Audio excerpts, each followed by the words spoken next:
Untuk urutan di kitab Umdatul Ahkam, hadis ini urutan yang ke-35 atau 36. Ya, tergantung penerbit. Hah? Di sini berapa? 39. Nah,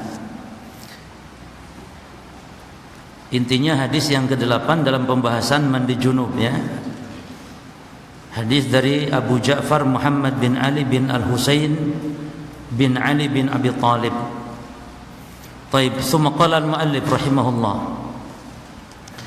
عن أبي جعفر محمد بن علي ابن الحسين بن علي بن أبي طالب. Dari Abu Ja'far yang bernama Muhammad bin Ali bin Al-Husain bin Ali bin Abi Talib. Berarti yang meriwayatkan ini Abu Ja'far ini apanya Ali bin Abi Talib? Muhammad bin Ali bin Al-Husain bin Ali bin Abi Talib. Ali punya anak namanya Husain. Husain punya anak namanya Ali. Ali berarti ini cucunya Ali. Ali punya cucu namanya Ali. Lalu Ali punya anak namanya Muhammad yang berkunyah Abu Ja'far. Berarti apanya? Cicit. Jadi hadis ini dari cicitnya Ali bin Abi Talib.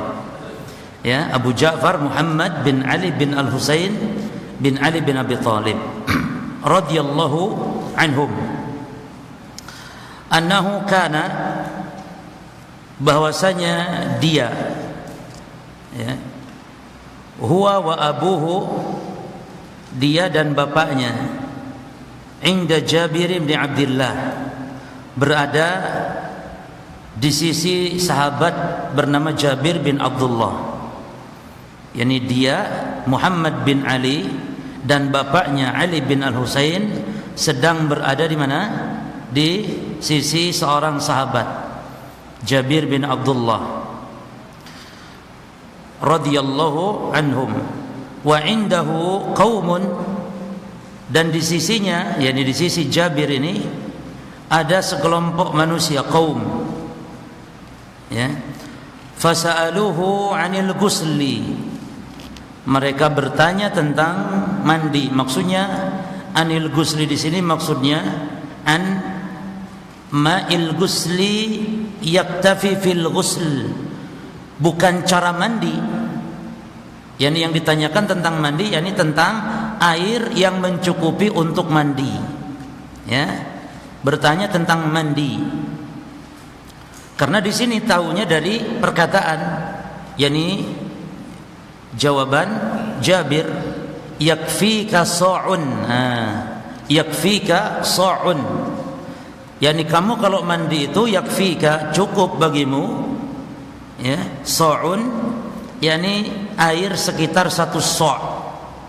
Satu so' itu adalah, yakni kalau dalam ukuran kilo, ya, satu so' itu seperti apa namanya, kita kalau zakat fitrah itu satu so' itu.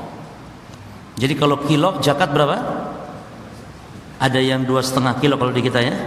Kalau pemerintah Saudi menetapkan 3 kilo. Yang jelas satu so' itu 4 mud intinya. 4 mud, satu mudnya itu begini. Jadi kalau disiuk sebuah makanan atau satu bentuk makanan, ya, beras misalnya, itu satu mud itu seperti ini. Dua, yang satu siuk 2 telapak tangan. Bukan satu, tapi 2. Yang satu mud itu satu siuk 2 telapak tangan, itu satu mud. Nah, satu so' 4 mud.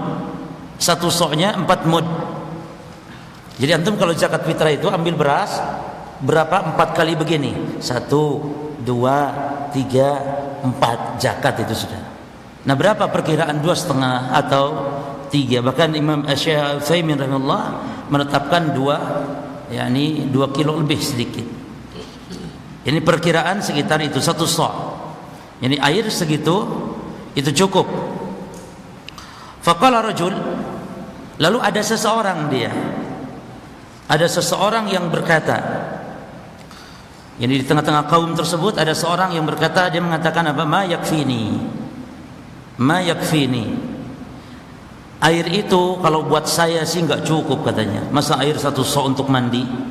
Kalau bagi saya tidak cukup. Ma yakfini, tidak mencukupkan aku. Faqala Jabir, perhatikan Jabir. Apa jawabannya kata beliau?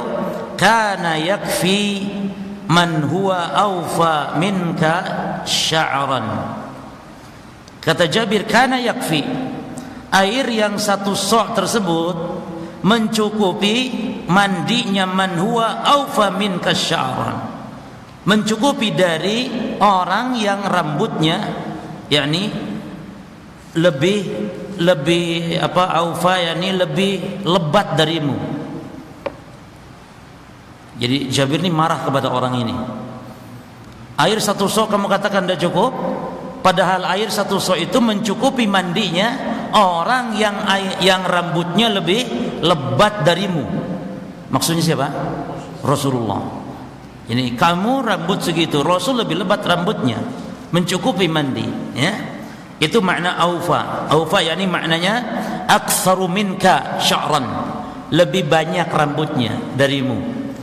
Baik.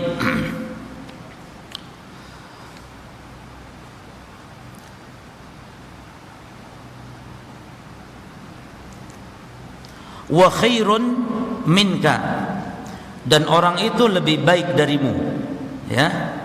Yuridu, yang dimaksud, yang diinginkan oleh Jabir siapa? Rasulullah sallallahu alaihi wasallam. Rasulullah sallallahu alaihi wasallam.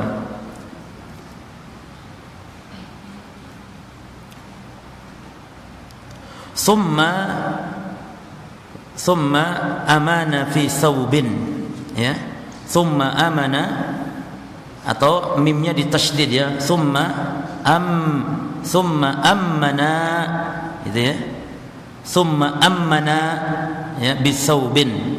Kemudian dia, yang maksudnya Jabir, mengimami kami, ya, mengimami kami bisaubin, yakni dengan 1 kain, yakni dengan 1 baju, dengan 1 kain, ya. Jadi maksudnya Jabir mengimami mereka fi saubin, dengan 1 kain. Wa fi lafdhin, dan di dalam lafaz yang lain dikatakan kana Nabi sallallahu alaihi wasallam, adalah Nabi sallallahu alaihi wasallam yufrigu ala ra'sihi thalathan, Nabi menuangkan di atas kepalanya, yakni Nabi menuangkan di atas kepalanya ketika mandi, maksudnya 3 kali, ya. Yang ini kemarin telah kita bahas cara mandi janabat, dituangkan 3 kali di kepalanya seperti ini sebelum mengguyurnya. Baik. Hadis ini berkaitan tentang apa? Ukuran air, ya. Bayanu qadril ma alladhi yakfi fil ghusl. Ini hadis ini menjelaskan tentang ukuran air yang mencukupi untuk mandinya seorang muslim.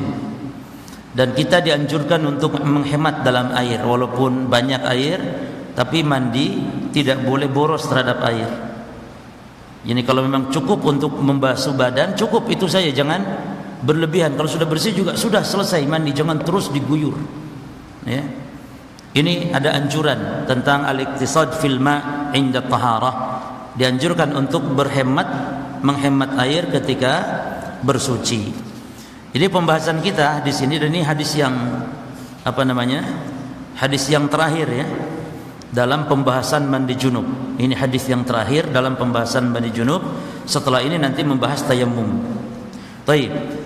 Kita lihat hadis ini para jamaah, dan kita ambil faedah dari hadis ini atas hukum yang terkait masalah ini. Yang pertama kita jelaskan rawi-rawinya dulu. Yang pertama yang meriwayatkan ini adalah Abu Ja'far, yang dia bernama asli Muhammad bin Ali bin Al-Husain bin Ali bin Abi Talib Al-Qurashi Al-Hashimi, yakni dia ni Ahlul Bait, ya. Al-Qurashi yakni Quraisy, Al-Hashimi yakni Bani Hashim. Setiap anak cucu Hashim, ya, setiap anak cucu Hashim yang muslim, maka dia Ahlul Bait. Jadi beda, ya, dengan orang Syiah. Kalau orang Syiah Ahlul Bait itu hanya 4 orang keturunannya, 4 orang dan keturunan mereka. Siapa 4 orang ini? Ali, Fatimah, Al-Hasan, Al-Husain, dan anak cucunya. Jadi kalau menurut mereka Abbas itu enggak, padahal Abbas, ya, bin Abdul Muttalib Hamzah, termasuk paman-paman Nabi yang lain, termasuk Ahlul Bait. Jadi ini Ahlul Bait ya. Taib. Kemudian beliau ini termasuk golongan tabi'in ya. Termasuk golongan tabi'in. Tabi'in ini dia yang melihat para sahabat tapi tidak bertemu dengan Rasulullah sallallahu alaihi wasallam. Adapun Ahlul Husain, Hasan Husain, sahabat bukan? Sahabat karena dia sahabat plus Ahlul Bait. Ya. Jadi kalau Ahlul Bait yang pada zaman Rasul pasti sahabat. Karena kalau Ahlul Bait itu jemaah sekalian ada yang hidupnya setelah Rasul wafat, dia tetap kedudukannya ya tetap Ahlul Bait. Bahkan sampai hari kiamat Ahlul Bait tetap ada. Kalau sahabat terputus ketika mereka meninggal di generasi awal. Di rata-rata manusia hidup kan 100 tahun saja. Jadi 100 generasi pertama meninggal, ya sudah berakhir generasi sahabat. Adapun Ahlul Bait dia akan terus ada sampai hari kiamat. Dan dia ini Muhammad bin Ali bin Al-Husain dikenal dengan Al-Baqir. Dikenal dengan Al-Baqir. Dan ini termasuk dianggap imam oleh orang-orang Syiah. Jadi jemaah sekalian, kita yang dianggap imam oleh orang Syiah itu kita katakan mereka orang-orang soleh. Cuman orang Syiah mendusta atau berdusta atas nama mereka. Sebagaimana orang Nasrani ketika menjadikan Nabi Isa sebagai Tuhan, maka kita katakan bukan berarti Nabi Isa yang buruk. Nabi Isa Nabi yang mulia, kita menghormatinya. Cuman orang Kristen telah berdusta atas nama Isa. Demikian pula orang-orang Syiah, ia telah berdusta atas nama Ali, atas nama Fatimah, atas nama Hasan, Husain dan anak keturunannya, menganggap imam yang maksum, yang tidak pernah salah, bahkan kedudukannya lebih tinggi daripada para malaikat, lebih tinggi dari para nabi dan rasul. Sebagaimana kata Khomeini dalam bukunya, ini adalah kedustaan orang Syiah atas nama Ahlul Bait. Jadi kita katakan siapa tadi ini? Yani Abu Ja'far Muhammad bin Ali bin Al-Husain yang digelari Al-Baqir. Kenapa digelari Al-Baqir? Li'annahu ta'ammaq fil ilm wa tawassa' fih. Karena dia orang yang melaut ilmunya, yang dalam ilmunya, maka dikenal dengan Al-Baqir ya. Dan termasuk tabi'in yang thiqah. Beliau meninggal dunia di Madinah pada tahun belasan 113 112 Hijriyah ya, dan dikuburkan di pekuburan Baqi'. Ya, dikuburkan di pekuburan Baqi'. Baik. Lalu disebutkan dalam hadis ini annahu kana huwa maksudnya Abu Ja'far Muhammad dan bapaknya. Yang dimaksud bapaknya siapa? Ali bin Al-Husain. Ali bin Al-Husain termasuk juga golongan tabi'in. Jadi tabi'in itu orang yang ketemu sahabat, beriman dan mati di atas iman dan Islam. Itu tabi'in namanya. Kalau sahabat apa definisinya? Orang yang ketemu Nabi, beriman kepada Nabi dan mati di atas iman. Walaupun pernah murtad gak masalah. Pernah murtad tapi masuk Islam lagi, meninggal di atas Islam, sahabat namanya. Tapi kalau murtad lalu mati di atas kekufurannya, sahabat bukan? Bukan sahabat. Seperti Ubaidullah bin Jahsh ya, yang hijrah sama istrinya ya, yang kemudian istrinya ini akhirnya menjadi istri Rasulullah, dinikahkan oleh Najasyi kepada Rasul. Hijrah ke Habasyah, di Habasyah malah masuk Kristen dan mati di sana di atas kekufuran. Makanya dia bukan sahabat. Nah, jadi bapaknya Abu Ja'far Muhammad bin Ali bin Al-Husain, berarti bapaknya Ali bin Al-Husain, golongan tabi'in juga ya. Nah, Ali bin Al-Husain, perhatikan jemaah, Ali bin Al-Husain inilah yang dikenal dengan Zainul Abidin. Siapa namanya? Dikenal Zainul Abidin ya. Beliau meninggal tahun 93 meninggal tahun 93 Hijriah fil Madinah, wa dufina fil Baqi, dan juga dikuburkan di Baqi'. Terus siapa lagi yang disebut dalam hadis? Siapa nama rawi yang ada di hadis ini? Jabir bin Abdullah. Nah, ini seorang sahabat. Ya. Jabir bin Abdullah. Jabir bin Abdullah termasuk sahabat Ansar. Termasuk sahabat Ansar. Ya. Dan Jabir bin Abdullah ini mengikuti seluruh peperangan. Nah, jadi kalau sudah mengikuti seluruh peperangan, berarti mananya ini orang jangan tanya lagi keutamaannya. Oleh karena itu sahabat mesti, kalau dalam biografi sahabat mesti dikatakan fulan, sahabat fulan misalnya dia ikut perang ini, misalnya perang Hudaybiyah saja, berarti dia nggak ikut perang Badar, nggak ikut perang Uhud misalnya, dia ikut Hudaybiyah saja, berarti dia tidak memiliki keistimewaan, keutamaan mengikuti Badar. Atau si fulan bahkan tidak ikut perang Hudaybiyah, bahkan berarti masuk Islamnya setelah Hudaybiyah berarti, ya. Sebab orang yang ikut Hudaybiyah ini mendapatkan jaminan kata Nabi, tidak akan tersentuh api neraka orang yang berbaiat di bawah pohon di Hudaybiyah. Seluruh sahabat yang ikut perang Hudaybiyah, perjanjian Hudaybiyah, itu tidak akan tersentuh api neraka. Berarti ada rekomendasi jaminan dari Nabi sallallahu alaihi wasallam. Yang ikut perang Badar demikian. Disebutkan, "I'malu ma syi'tum qad ghafartu lakum." Kata Allah, lakukan wahai orang-orang yang ikut perang Badar, lakukan sesukamu. Lakukan saja sesukamu, karena apapun yang kamu lakukan dosamu telah diampuni oleh Allah. Hebat ini. Makanya orang yang ikut Badar sudah jangan tanya. Oleh karena itu ketika Hatib bin Balta'ah namanya, Hatib bin Balta'ah, dia khianat. Dia membocorkan rahasia Rasul dan para sahabat kepada orang-orang Quraisy Mekah. Ya. Lalu Nabi mendapatkan wahyu untuk dia membocorkan caranya, mengirim suratnya dititipkan kepada salah seorang perempuan yang akan menuju ke Mekah.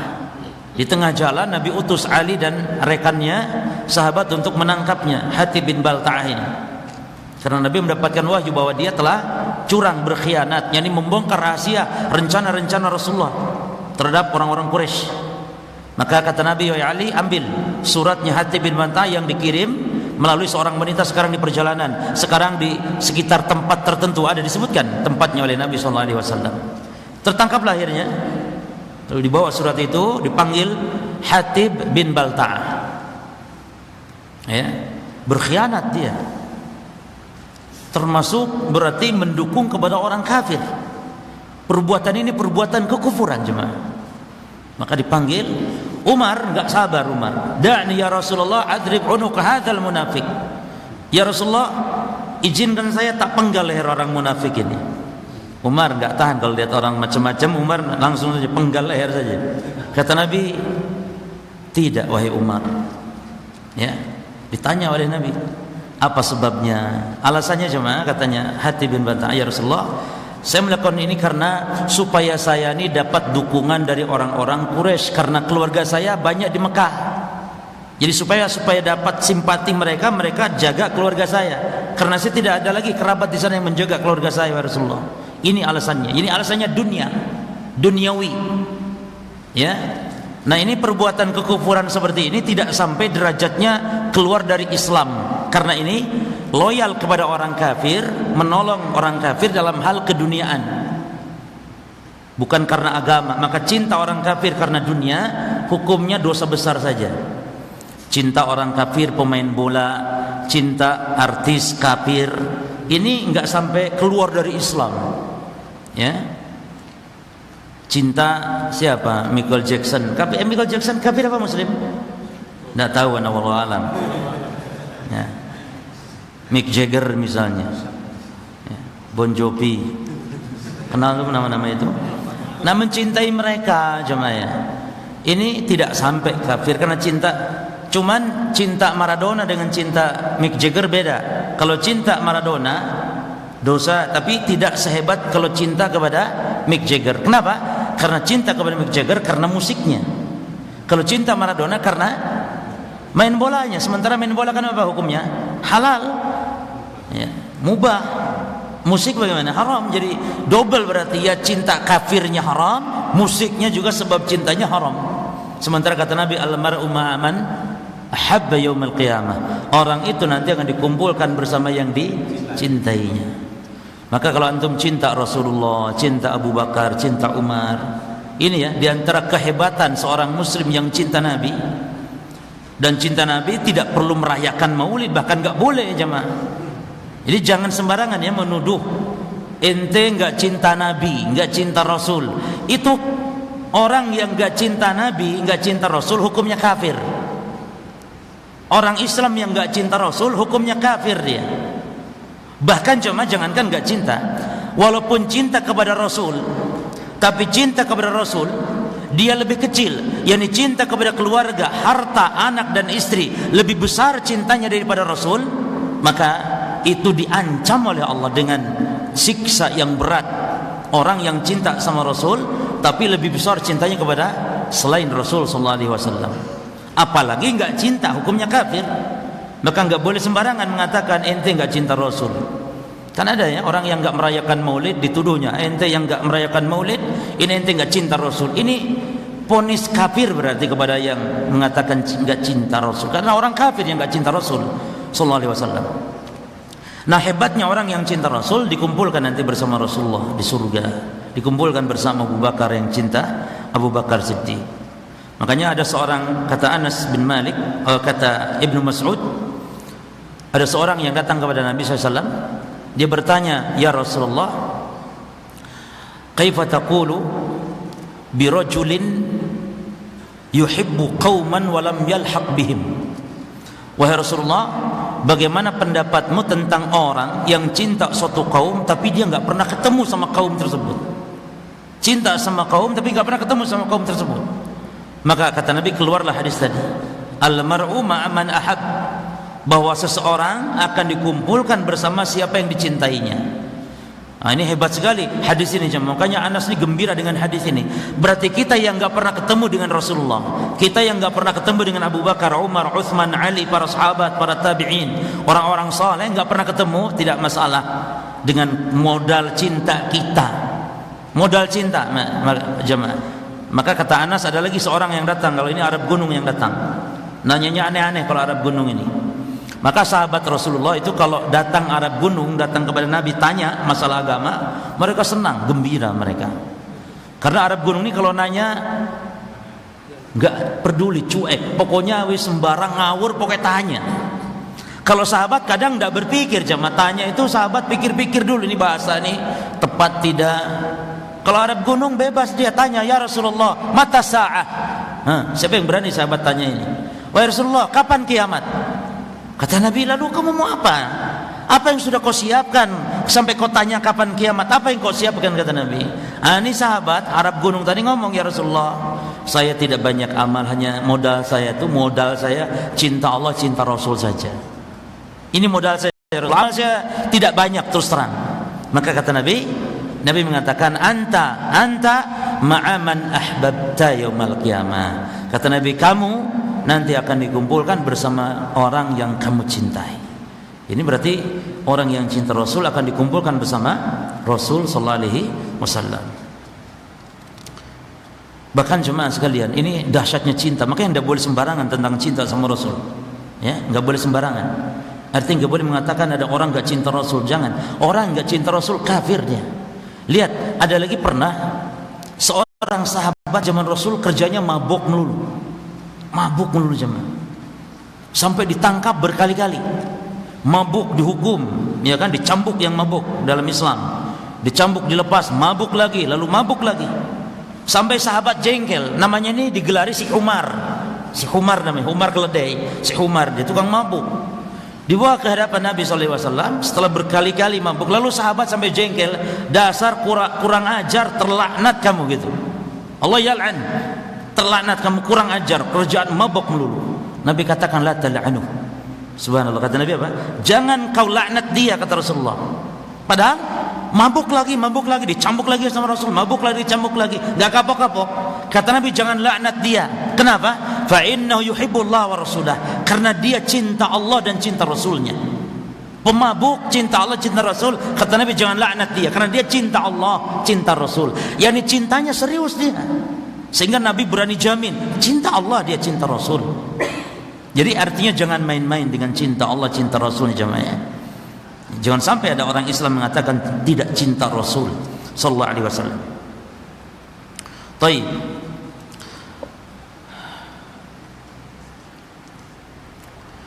Nah, Jabir bin Abdullah radhiyallahu anhu, beliau setelah ketika perang Uhud, ya, itu ayahnya beliau syahid, yakni Abdullah, ayahnya beliau namanya Jabir bin Abdullah, ayahnya beliau namanya siapa? Abdullah, mati syahid di perang Uhud. Akhirnya Jabir menikah dengan janda.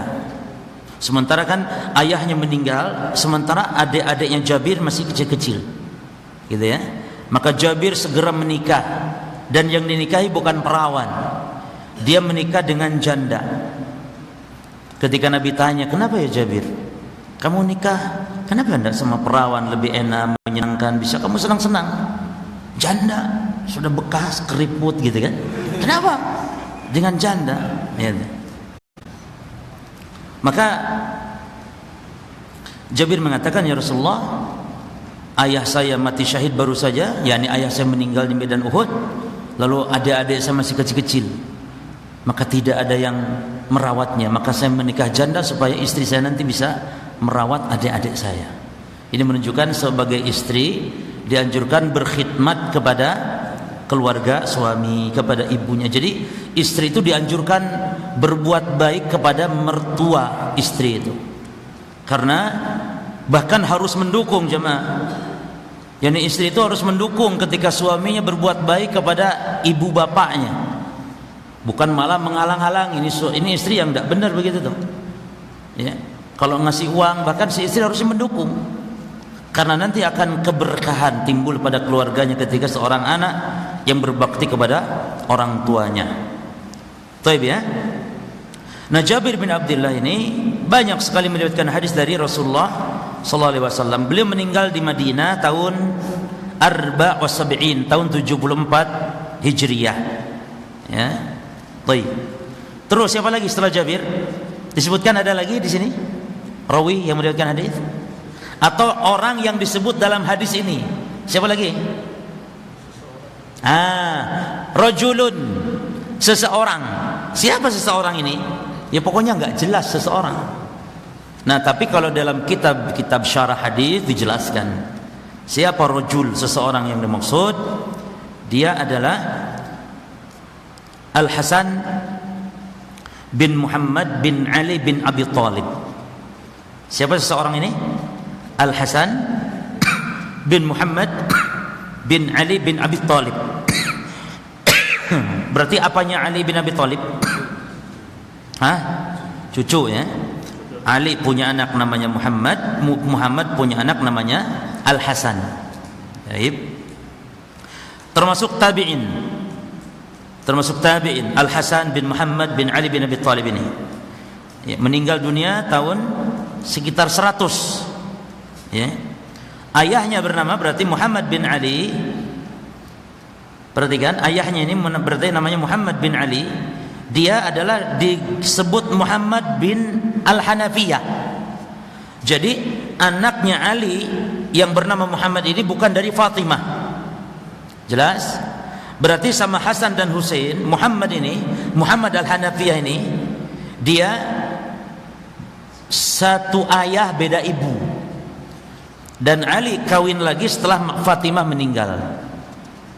Jadi ketika Ali menikah dengan Fatimah, selama Fatimah belum meninggal, itu Ali tidak menikah lagi dengan wanita manapun karena tidak ingin yakni menyakiti Rasulullah sallallahu alaihi wasallam. Tapi setelah Fatimah meninggal baru Ali nikah lagi, dan banyak nikahnya. Dan ini dianjurkan jemaah, artinya orang-orang saleh dari kalangan sahabat, bahkan dari mulai Rasulullah, kita dari mulai Rasulullah, Rasul, para sahabat, Abu Bakar istrinya 9, Umar istrinya 6, Utsman juga hampir 7, Ali juga banyak istrinya. Terus artinya orang-orang soleh istrinya tidak ada yang satu, jemaah. Dari Rasulullah, para sahabat, para tabi'in, ya, rata-rata banyak. Ini menunjukkan bahwa mereka gemar menikah, bukan doyan seks, bukan, ngalap berkahnya dari menikah ini. Maka saya anjurkan kaum muslimin ini kalau bisa menikah yang banyak, karena Rasul sallallahu alaihi wasallam manusia terbaik, istrinya banyak. Para sahabat salafus saleh istrinya banyak. Bahkan Ibnu Abbas mengatakan, tajawwaju, menikahlah kalian, fa inna khairu hadhil ummah aktsaruhum nisaan. Menikahlah kalian karena umat yang terbaik atau orang yang terbaik dari umat ini yang paling banyak istrinya. Apa maksudnya perkataan Ibnu Abbas ini? Bukan berarti manusia yang paling banyak, yang paling baik, yang paling banyak istrinya. Bukan, maksudnya orang yang terbaik di umat ini. Orang yang terbaik di umat ini yang paling banyak istrinya. Orang yang terbaik di umat ini. Siapa maksudnya? Rasul maksudnya. Jadi ibu-ibu jangan salah paham dengan perkataan Ibnu Abbas ini. Jadi Ibnu Abbas bukan mengatakan setiap laki-laki yang paling banyak istrinya itu yang paling pol, yang paling hebat. Bukan. Maksudnya menikahlah kalian karena Rasul suri tauladan kalian pun istrinya banyak, gitu loh. Ya kita pun maka menikah. Ya, fankihu ma tabalakum minan nisa'i mathna wa thulatha wa ruba. Maka nikahilah wanita yang baik, yang kau anggap baik dari wanita. Berapa kata Allah? Berapa? Masna 2, silakan. Wasulasa 3, waruba atau 4. Ini belum selesai jemaah. Ibu-ibu jangan marah. Ayat ini belum selesai. Masih ada kelanjutannya, belum selesai ini. Nikahi kata Allah wanita yang kau anggap baik. Siapa yang kau senangi dari wanita? Nikahi dia. 2, 3 atau 4. Nikahi kata Allah. Belum selesai nih ayat. Lanjutannya apa? Fa in khiftum ala ta'dilu fawahidatan aw ma malakat aymanukum. Tapi kalau kalian tidak sanggup, dikhawatirkan tidak mampu berbuat adil, jangan. Dilarang. Jangan. Nikah saja satu kata Allah. Berarti ayat ini sebenarnya membela ibu-ibu. Ayat ini membela ibu-ibu sebenarnya. Tapi juga anjuran kepada bapak-bapak. Jadi ini ayat untuk berdua jemaah ya. Jangan ini ayat dimonopoli untuk bapak-bapak. Lah, ini ayat untuk berdua. Ibu-ibu ya juga dapat pembelaan dari ayat ini.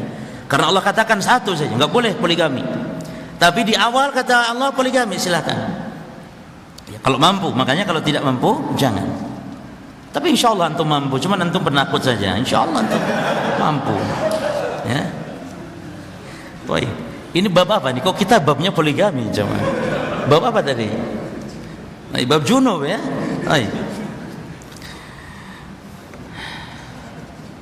Jadi Muhammad bin Al-Hanafiyah ini nisbah kepada ibunya. Ya, ibunya. Yang mana ibunya adalah Khawlah binti Ja'far.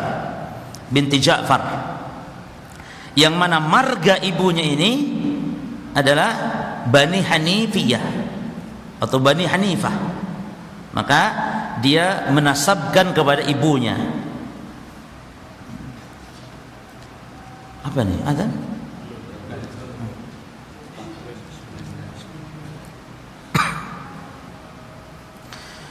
Kemudian dia Muhammad bin Ali bin Abi Thalib yang menasabkan kepada ibunya menjadi gelarnya Muhammad bin Hanafiyah ini punya juga saudara yang namanya sama-sama Muhammad. Jadi boleh jemaah ya. Jadi antum punya anak 2 laki-laki misalnya, pengen anaknya namanya sama, ini ada masalah biasa di kalangan salafus saleh. Cuma nanti mungkin antum kasih tanda supaya enggak noleh dua-duanya. Kasih tanda. Kalau kakaknya antum kasih gelar atau kasih gelar Al-Akbar. Kalau adiknya antum kasih gelar Al-Asghar atau As-Saghir atau Al-Kabir misalnya. Misalnya antum pengen punya anak namanya Muhammad dua-duanya, seperti ini Ali. Ya, dari istri ini dikasih nama anak dua-duanya Muhammad. Berarti ini kebiasaan salafus saleh memberi nama anak dengan nama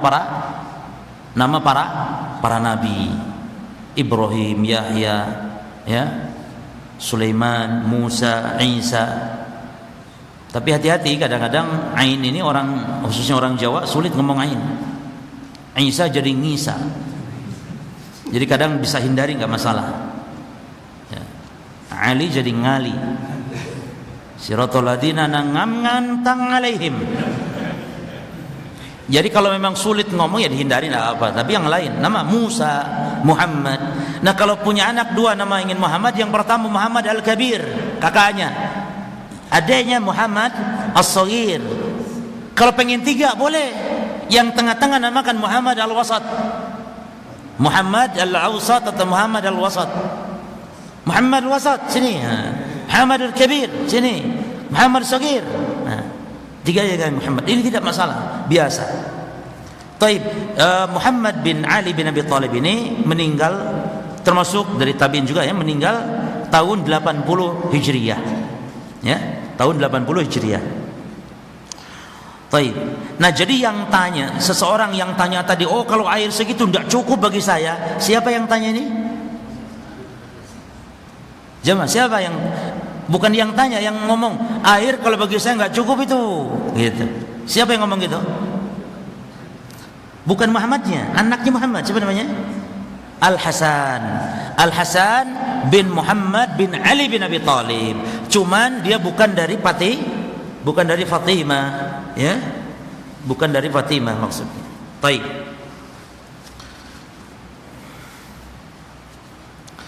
Baik, kita bahas sekarang dari hadis setelah kita membahas rawinya. Kita bahas hadis ini.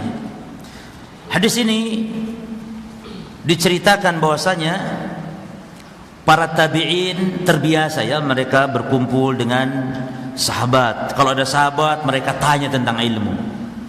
Jadi ini terbiasa salafus saleh itu, mereka kumpul-kumpul, kongkow cangkruan, tapi cangkruknya membahas ilmu. Lihat di sini membahas apa ini? Cara mandi, bagaimana ukuran air untuk mandi. Jadi yang dilakukan oleh Rasulullah sallallahu alaihi wasallam. Jadi mereka belajar agama gitu. Kepada siapa? Ini para tabi'in ngumpul-ngumpul begini. Kepada sahabat Jabir bin Abdullah. Kepada sahabat Jabir bin Abdullah. Siapa yang mengkisahkan kisah ini? Muhammad bin Ali bin Al-Husain bin Ali bin Abi Thalib, yang dikenal dengan Al-Baqir, ya. Baik. Dia yang menceritakannya. Ya. Yani bahwasanya katanya pernah dia berada dan ayahnya yaitu Ali bin Al-Husain di majlisnya Jabir bin Abdullah. Lalu saat itu ada orang-orang juga ngumpul bertanya. Yang tanya Muhammad Muhammad bin Ali bertanya, yakni bapaknya bertanya, berapa ukuran air yang disyariatkan untuk mandi? Berapa ukuran air? Ya.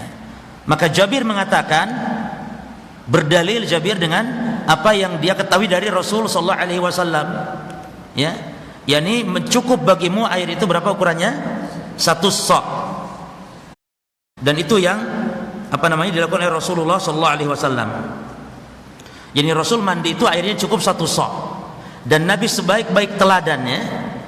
Lalu Al-Hasan bin Muhammad bin Ali bin Abi Thalib tadi, dia seolah-olah protes. Loh, kalau saya 1 sa' itu tidak cukup gitu katanya. Ya. Kalau saya 1 sa' enggak cukup. Lalu Jabir marah. Nadanya Jabir itu marah. Buktinya Jabir sampai ngenyek. Ya, sampai kata Jabir, loh, dia yang lebih baik darimu dan rambutnya lebih lebat darimu, itu cukup kok 1 sa'. Loh, kamu kok ngomong enggak cukup? Yani Jabir malah faradda alaihi Jabir, ya, raddan syadidan, membantah dengan kerasnya Jabir sampai ngenyek begitu. Jengkel Jabir. Kok sampai ditolak hadis itu? Padahal ini anaknya siapa? Atau turunan siapa ini yang dicela oleh Jabir ini? Turunan siapa? Ahlul Bait, turunan Ali bin Abi Thalib. Lihat ya, turunan Ali. Makanya jemaah, kalau kita nih Ahlus Sunnah, setiap turunan Ali yaitu Ahlul Bait. Tapi kalau menurut orang Syiah, Muhammad al-Hanafi ini bukan Ahlul Bait, karena dia bukan dari Fatimah. Jelas ya? Kalau kita enggak, siapa saja yang dikawin sama Ali dan punya anak, pokoknya keturunan Ali, karena dalam Islam nasab itu kepada bapak. Nasab itu kepada bapak cuma, bukan kepada ibu. Maka kalau antum, ibu antum orang Jawa, bapak antum orang Padang, antum ditanya orang mana, jangan ngomong orang Jawa antum. Karena antum dinasabkan kepada bapak. Antum banggakan bapak antum. Kamu orang mana? Saya orang Medan. Karena bapak saya Medan. Tapi kau bahasa Jawa, ibu saya Jawa, jadi saya ngomong sama logat ibu saya. Tidak masalah. Tapi kamu ditanya orang mana, ngomong orang Medan karena bapaknya orang Medan. Banggakan. Yani jalur nasab itu ke bapak. Ya? Termasuk kalau mau dipakai nisbah nih, seperti anak nih Asundawi, karena bapak anak orang Sunda, walaupun ibu mungkin orang manapun terserah. Ya. Antum bapak orang Jawa, ya antum Jawawi, atau antum orang Sidoarjo, Asidarji misalnya, atau apa terserah, nisbahkan. Adzan dulu? Belum? Baik. Jadi jelas ya?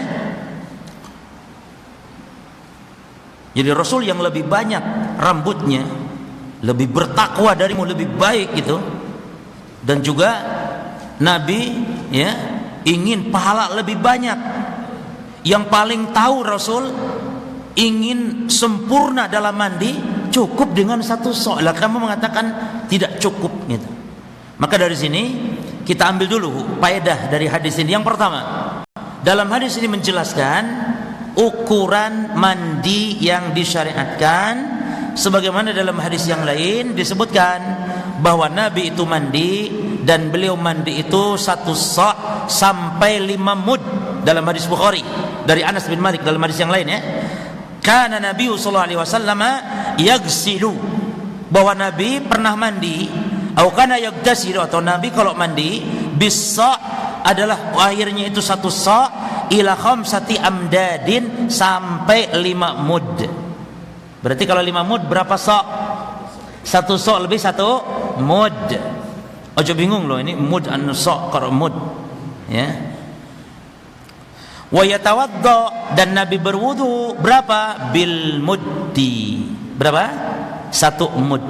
1 mud ya, Nabi wudu dengan air segini. Taruh aqua kecil begini, antum bisa nggak wudu dengan air segini? Harus bisa aja mah. Kalau antum mungkin segini, baru kumur 3 kali ini habis di air. Itu ndak boleh sama. Ada orang yang 1 gayung tuh habis sudah, belum apa-apa. Ya, apa? Adzan? Ya, adzan dulu, nanti kita lanjutkan. Nah, ayo, gak boleh, harus rebutan. Siapa yang adzan? Rebutan. Orang yang paling panjang lehernya dari kiamat, orang yang dosanya diampuni sejauh suaranya terdengar. Semua makhluk jadi saksi kepada yang adzan. Jadi jangan malas-malas, harus rebutan. Bahkan kalau bisa diundi, karena semua pengen adzan sampai bingung anak. Diundi harusnya mana yang mau adzan. Nah, kalau tidak ada muadzin tetap ya. Kalau ada muadzin tetap nggak boleh orang main nyerobot. Nah, nggak ada kleo tadi. Kleo ya, tidak boleh, nanti dikasih santri tidak boleh. Kleo. Iklan di masjid ya, mohon maaf ini nggak iklan nih, kleo ya.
Bismillah, alhamdulillah, wassalatu wassalamu ala rasulillah wa ala alihi wa sahbihi wa man wala, amma ba'd. Ikhwani fiddin wa akhwati fillah, azakumullah. Kita melanjutkan dari hadis ini. Tadi diketahui ukuran air mandinya Rasul sallallahu alaihi wasallam. Baik. Di dalam riwayat-riwayat yang lain, ya, perhatikan, di dalam riwayat-riwayat yang lain ternyata mandi Rasulullah itu tidak mesti harus satu sa'. Tapi ada riwayat-riwayat yang lain. Cuman Rasul pernah mandi satu sa' itu cukup gitu loh. Tapi Nabi ada riwayat yang lain. Baik ya, antum catat, ini penting. Nabi pernah mandi dalam berbagai macam ukuran air. Satu, Nabi pernah mandi dengan satu sa', sebagaimana hadis yang kita bahas. Jelas? Satu sa'. Yang kedua, Nabi pernah mandi dengan 3 sa', sebagaimana hadis dari Aisyah radhiyallahu anha, di mana kata Aisyah, Nabi mandi min ina'in, dari bejana, wa huwa al-faraqu, dalam ukuran air sebanyak al-faraq, satu faraq, ya. Satu faraq maknanya 3 sa'. Ono lagi istilah lain. Jadi Nabi mandi dari bejana, ya, yang ukurannya al-faraqu. Jadi satu faraq yakni salah satu aswa'. Satu faraq artinya 3 sa'. Berarti kalau ukuran, berarti 3 kali lipat ya dari poin yang pertama tadi. Yang ketiga,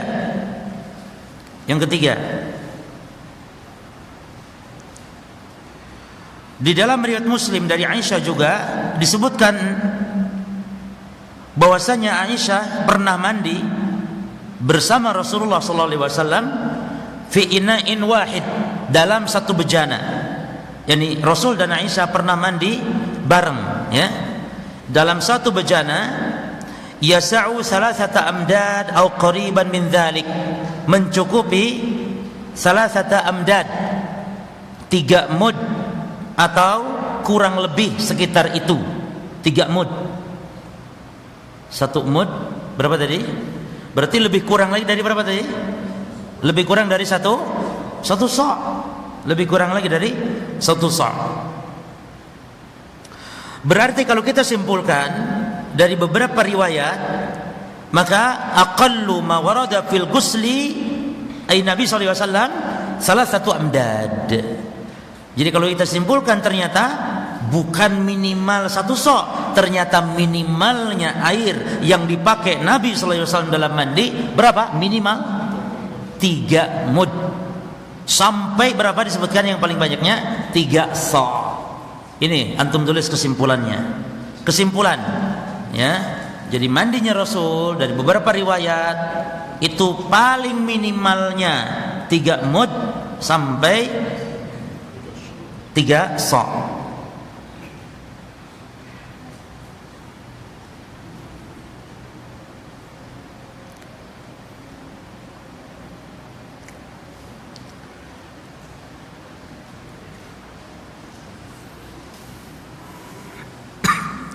Kemudian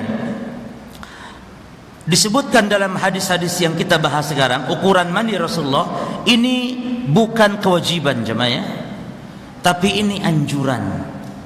Yani seorang muslim mandi lebih sedikit airnya itu lebih baik, tapi tetap sempurna.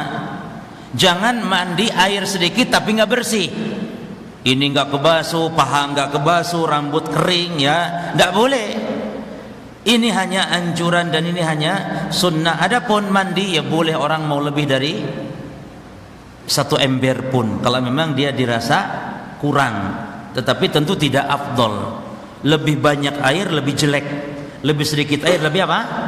Lebih baik. Nah kalau gitu antum harus berlomba.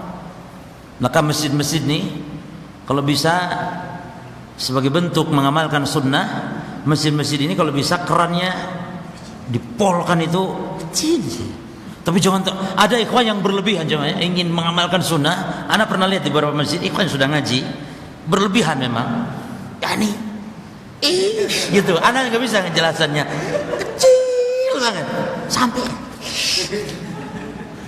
ya nggak ngono yo ngono tapi yo yo ngono dulu. Ya.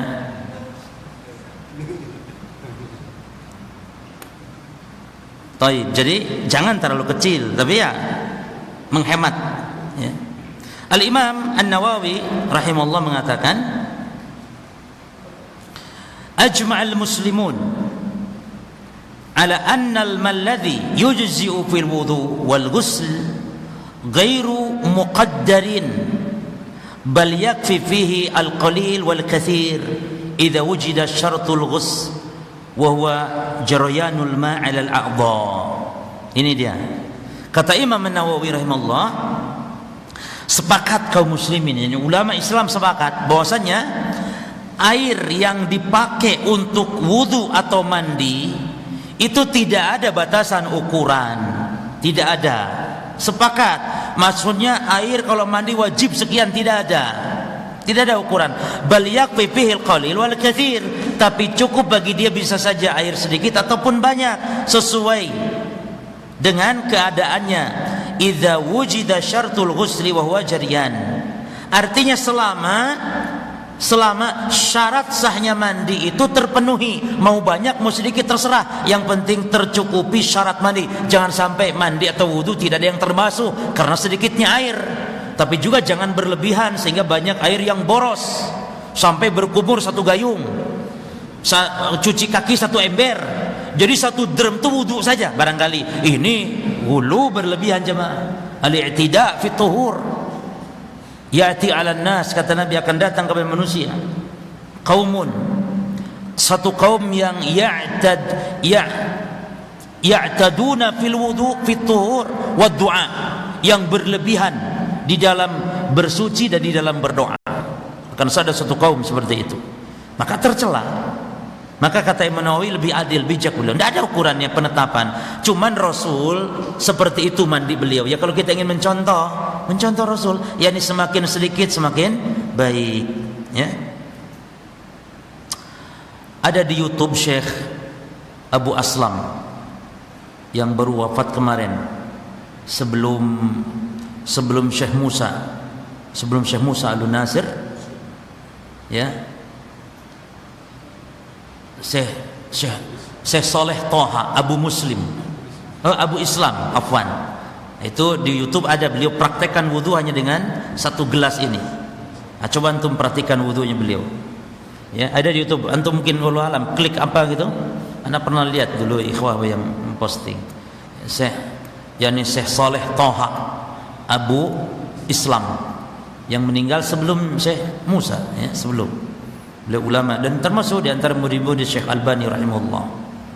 Nah, di sana dari hadis ini pun kita dapat faedah fadilatul iktisad fi ma'il ghusl, keutamaan menghemat dalam air ketika mandi. Bahkan menghemat air itu jemaah, hatta antum ketika di sungai yang mengalir deras pun kalau berwudu, ya berwudu sesuai kadarnya. Jangan mentang-mentang antum wudu di sungai lalu antum yakni kumurnya tuh begini, saking banyaknya air. Tetap antum berkumur, ambil, padahal di sungai airnya banyak. Demikian. Jadi jangan mentang-mentang hatta di sungai. Nah, jadi ada keutamaan, ya, al-iktisad fi ma'il ghusl, yakni menghemat air ketika mandi. Dan ada larangan di dalam Quran surah Al-An'am ayat 141, larangan berbuat berlebihan, berbuat boros termasuk terhadap air. Maka kalau antum mendapati ada air yang ngalir, ya, keran terbuka, mungkin orang lupa, itu antum tutup dan itu ibadah. Jadi jangan biarin aja, wong punya orang, nanti listrik orang, PDAM punya orang, biarin. Jangan, tutup jemaah. Itu ibadah. Karena tidak berlaku boros nantinya. Allah berfirman, "Wala tusrifu innahu la yuhibbul musrifin." Jangan berlebihan. Karena sungguhnya Allah tidak mencintai orang yang berbuat berlebihan. Ya. Jadi berlebihan dalam bersuci termasuk berlebihan dalam masalah air. Hadis yang tadi Nabi mengatakan, innahu sayakunu fi hadhil ummah qaumun ya'taduna fit tuhuri wa du'a. Sesungguhnya akan ada di umat ini, umat Islam, bukan Yahudi Nasrani, umat Islam, umat yang muslim, umat Muhammad, ada nanti yang berlebihan dalam bersuci. Berlebihan dalam bersuci. Nah, berlebihan dalam bersuci imma mencuci anggota secara berlebihan. Perhatikan cuma hadis yang dulu ya, mungkin antum yang ikut dari awal Umdatul Ahkam tahu tentang perkataan Abu Hurairah. Jadi itu perkataan Abu Hurairah.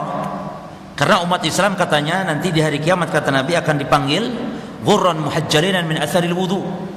Umat Islam di akhirat akan dipanggil, dihisab. Cara memanggilnya itu bagaimana? Nampak dari bekas wudunya, ada cahaya di wajah dan di kakinya dari bekas wudu. Nah, hadis Nabi sampai di sini. Lalu dalam hadis ada sambungan, barang siapa yang ingin memperpanjang, memperbanyak, mempertajam cahayanya, silahkan. Yani cuci anggota wudu secara berlebihan. Ini perkataan Abu Hurairah, bukan perkataan Nabi. Yani mudraj, tersisipkan perkataan rawi hadis kepada matan hadis. Jadi bukan sabda Nabi. Artinya ada khilaf ulama dalam masalah ini. Artinya yang roji, yang kuat bahwa tetap kita wudu, tetap sesuai kadar yang diajarkan Nabi saja. Tidak harus, yakni kalau Abu Hurairah sampai di sini dia suci. Abu Hurairah kalau berwudu sampai lengan begini, supaya apa katanya? Supaya cahaya di hari kiamat tambah kenceng, tambah bercahaya. Sebagian ulama mengatakan tidak perlu, karena Nabi mengajarkan sampai sikut ya sampai sikut. Ini berlebihan dalam hal anggota badan mencuci atau dalam bilangan yang harusnya 3 jemaah. Maka antum kalau wudu sebegini airnya, caranya adalah enggak perlu harus 3. Membasuh itu jemaah, yang 3 itu sunnah, 2 itu sunnah, yang wajib itu 1. Maka kalau wudu airnya segini cukup basuhnya berapa kali saja? Sekali saja. Kalau 3 kali ya habis jemaah, ini kumur saja habis. Kalau 3 kali ya. Jadi tidak boleh lebih dari 3 kali. Itu asa namanya, zalimnya, berlebihan. Baik. Lalu berlebihan dalam bersuci seperti juga berlebihan dalam menggunakan airnya. Baik. Beres permasalahan tentang masalah yang berkaitan dengan bersuci. Tapi dari hadis ini ada faedah yang lain yang tidak ada kaitan dengan bersuci. Di antaranya jemaah sekalian adalah tentang masalah diingkari dengan tegas dan keras oleh Jabir bagi orang yang menyelisihi sunnah. Ya, al-inkar ala man yukhalifu sunnat Nabi, harus diingkari. Makanya kalau kita mendapati kitab-kitab ulama yang mengingkari perbuatan-perbuatan, amalan-amalan, keyakinan yang tidak sesuai sunnah, ini bentuknya dalam rangka membela agama Allah. Bukan menggibah, bukan mencaci, mencela, tidak. Ya. Dan kalau ada kesesatan menyebar di medsos, itu dibantah juga dengan disebarkan di medsos lagi.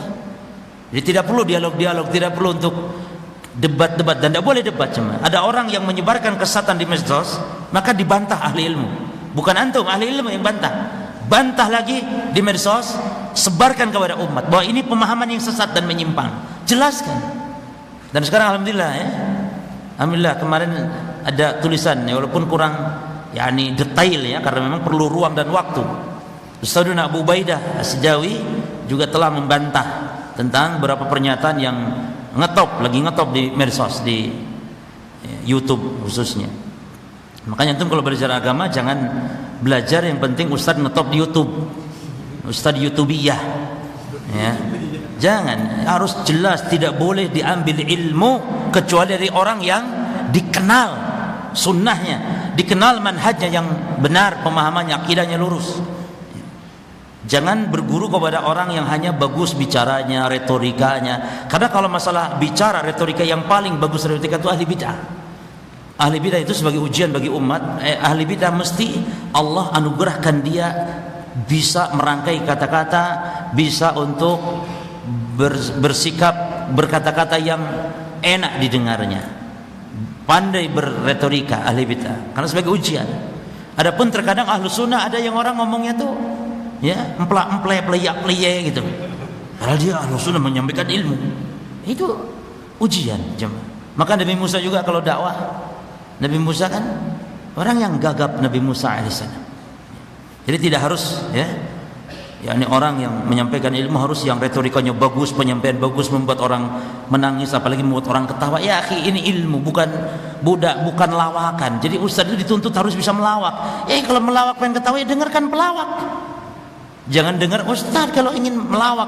Ini belajar ilmu, dan ilmu ini adalah majlis yang terhormat. Jangan banyak tertawa di majlis. Baik.